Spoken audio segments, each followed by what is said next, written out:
En el nombre del Padre, y del Hijo, y del Espíritu Santo. Amén. Del primer libro de Samuel. En aquellos días, después de la comida en Silo, mientras el sacerdote Elí estaba sentado en su silla, junto a la puerta del templo del Señor, Ana se levantó y desconsolada rezó al Señor, deshaciéndose en lágrimas, e hizo este voto. Señor de los ejércitos, si te dignas mirar la aflicción de tu esclava, si te acuerdas de mí y no me olvidas, si concedes a tu esclava un hijo varón, se lo ofreceré al Señor para toda la vida, y la navaja no pasará por su cabeza. Mientras repetía su oración al Señor, Elí la observaba. Ana hablaba para sus adentros, movía los labios sin que oyeran su voz. Elí, creyendo que estaba borracha, le dijo: ¿hasta cuándo vas a seguir borracha? Devuelve el vino que has bebido. Ana respondió: no es eso, Señor, no he bebido vino ni licores. Lo que pasa es que estoy afligida y me desahogo con el Señor. No me tengas por una mujer perdida, que hasta ahora he hablado movida por mi gran desazón y pesadumbre. Entonces dijo Elí: vete en paz, que el Señor de Israel te conceda lo que le has pedido. Y ella respondió: que tu sierva halle gracia ante ti. La mujer se marchó, se comió y se transformó su semblante. A la mañana siguiente madrugaron, adoraron al Señor y se volvieron. Llegados a su casa de Ramá, Elcaná se unió a su mujer, Ana, y el Señor se acordó de ella. Ana concibió, dio a luz un hijo y le puso de nombre Samuel, diciendo: al Señor se lo pedí. Palabra del Señor. Gloria a ti, Señor Jesús. Ayer comenzamos a leer este relato en el cual Elcaná tenía dos esposas, Ana y Peninná, y nos describía la palabra como Ana era estéril, y esto, que era considerado en la costumbre cultural del pueblo y de alguna manera religiosamente como una maldición de Dios, era aprovechada por su rival, la otra esposa de Elcaná, para humillarla y para afligirla muchísimo más. Ana se consideraba en primer lugar una víctima, y esa fue su primera reacción. Se victimizó, como muchos de nosotros intentamos muchas veces, es victimizarnos en lugar de asumir la realidad. Pero hoy ocurre precisamente lo contrario a esa victimización. Ana pasa de la aflicción que le produce su estado de esterilidad y de la situación que vive frente a su rival a la oración. Ahora va al encuentro con el Señor en la oración. Y esto es maravilloso porque pasa de la aflicción a la oración. Y ahora tú vas a darte cuenta lo que acontece cuando Ana cambia de actitud. Y es que muchas de las cosas que nosotros hacemos en la vida cambiarían, valga la redundancia, con un cambio de actitud. De la aflicción a la oración. Decíamos que inicialmente cada año subía, le ofrecía sacrificios al Señor, ofrecía una ofrenda, y luego venían las discusiones con la otra esposa del Elcaná, la situación de aflicción, lloraba, no quería comer, el marido trataba de consolarla y no habían palabras de consuelo, pero hubo un momento en que se detuvo y se dio cuenta que podía hacer algo más por sí misma, y ese hacer algo más por sí misma era ponerse en la presencia del Señor. Y eso es lo que hace hoy Ana, y es la que vemos hoy en esta palabra de Dios. Ana va ahora al templo de Silo, o Siloé, y allí en el templo de Silo eleva su oración al Señor. Va con una actitud distinta. Ya no va como la actitud de la víctima, ahora va como la actitud de la creyente, y empieza a orar y a poner delante del Señor su situación.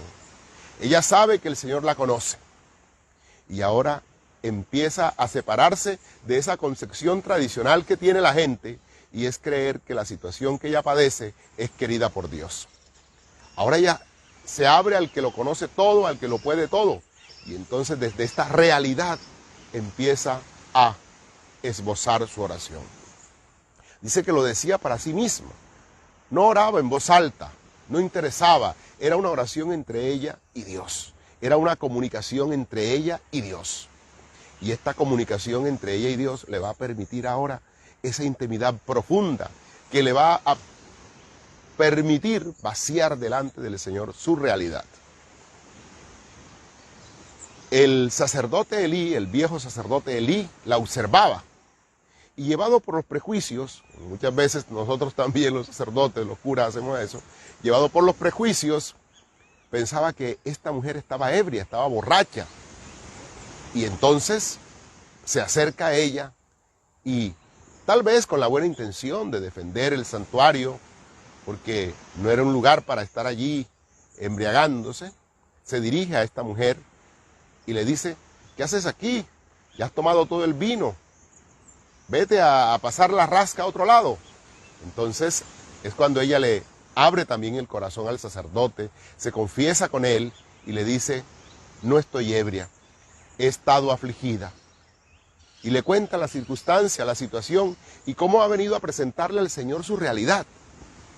Y entonces el sacerdote, ahora después de comprender la situación, se muestra también comprensivo con ella y la bendice, signo de la bendición de Dios. Y le pide a Dios que confirme la oración que ella ha elevado. Y es que eso es lo que hace el sacerdote. El sacerdote confirma la oración que cada uno de nosotros eleva, que cada uno de nosotros levanta para Dios. Así que mis hermanos, qué palabra tan maravillosa la que hoy el Señor nos ofrece. Y dice que Ana no solo se quedó allí, sino que al pedirle al Señor este hijo, también le hizo una promesa. Y la promesa era de entregarle al Señor, de consagrarle al Señor su hijo primogénito, al que había pedido que fuera varón.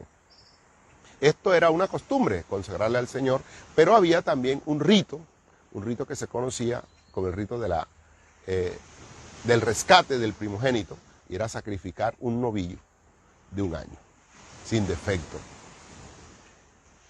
Dice que ella ofreció no quedarse con el hijo. Pide, pero renuncia al mismo tiempo. Pide un hijo, porque ella lo que le interesa es que Dios le quite esa aflicción y que quede purificado el nombre del Señor y que quede también superada su afrenta. 2 van a ser los liberados con el nacimiento de Samuel. Dios de la concepción, que tradicionalmente creía que Dios traía el castigo, y Ana va a ser liberada también de su aflicción.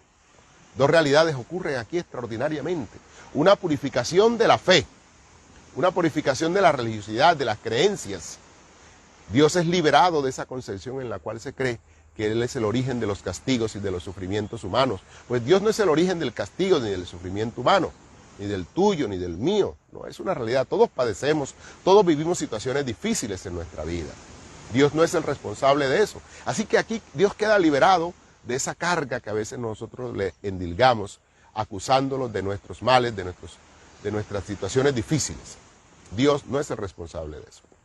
Y en segundo lugar, es liberada Ana de esta situación de aflicción, que además era agravada por el permanente rechazo y por la permanente acusación de maldita que escuchaba en medio de su pueblo y que confirmaba todos los días su rival, la otra esposa de Elcaná, Penina. Ella dice que cumplió con esa promesa, se desprendió de lo que Dios le había dado, que era su hijo, y se lo consagró al Señor como nazareno o nazireno, que era que no se cortaban el cabello, ni tampoco tomaban vino. Hermanos, que este día, esta palabra del Señor llegue a tu corazón. ¿Dónde te descubres tú en esta palabra? ¿Dónde me descubro yo en esta palabra? Tal vez como Ana, tú y yo vivimos permanentemente victimizándonos. Sí, somos víctimas de realidades, somos víctimas de circunstancias, pero el hecho que seamos víctimas de circunstancias no significa que nosotros también nos victimicemos. Hago yo este paso que da Ana, este paso de levantarme de la aflicción. Ese es el primer paso, levantarse de la aflicción, ponerse en pie. No todos nos podemos quedar postrados, entonces el primer paso es levantarse, es ponerse de pie, pasar de la aflicción al levantarse, al apropiarse de las circunstancias y de la realidad, porque nadie va a hacer los cambios en tu vida que tú no hagas. Y en segundo lugar, es pasar de la aflicción a la oración, es decir, a la confianza. Hay que ponerse en las manos del Señor, hay que ponerse delante del Señor y hay que poner nuestras vidas en el Señor. Y el tercer paso que hace Ana es el desprendimiento. Pide al Señor, pero no para quedarse, no para apropiarse. Ella lo que quiere es que el Señor muestre que Él es el Dios de los oprimidos, que Él es el Dios de la misericordia, que Él es el Dios que hace el favor a los que están desamparados, a los que no tienen esperanza. Él es el que levanta al que ya se dobla. Él es el que socorre al caído. Él es el que libera al oprimido de sus cargas. Aquí el nombre de Dios es ratificado como el de la misericordia, el de la compasión, el del Dios de los oprimidos. Y aquí vemos un testimonio de lo que Dios hace por todo aquel que sufre aflicción. Mi querido hermano, mi querida hermana, que compartes esta palabra de Dios en este momento, que escuchas este mensaje, yo te animo para que te confíes al Señor, para que le pidas su gracia en esta mañana. Tal vez puedes estar viviendo como Ana situaciones de aflicción, pues yo te pido que hagas lo mismo que Ana, que te levantes, que te pongas en pie y que cambies la aflicción por oración. Que se cambie de la incertidumbre que genera la falta de fe a la fe que supone la confianza en el Dios que pueda actuar a favor de todos y cada uno de nosotros. Hermano, te invito para que leves una oración al Señor, dándole gracias en esta mañana por esta palabra. Te alabo, te bendigo, Señor, y te doy gracias. Yo te glorifico y exalto. Gracias por esta palabra que hoy me diriges. Como Ana, son muchos los seres humanos que sufren aflicción. Como Ana, Señor, son muchos los que en este momento padecen. Como Ana, Señor, son muchos los que padecen situaciones en las cuales están completamente postrados. Yo quiero pedirte que hoy la fe nos haga levantar en victoria, confiado de que tú eres el Dios de los oprimidos y el que no abandona a quien dirige una súplica confiada a Él. Gracias por este día, gracias por esta confianza que hoy podemos depositar en ti, porque tenemos la plena certeza que no quedaremos defraudados. Te alabo, Señor, te glorifico y exalto tu nombre. Bendito seas, mi Señor. A ti a quien sea la honra, a ti a quien sea la gloria, por los siglos de los siglos. Amén.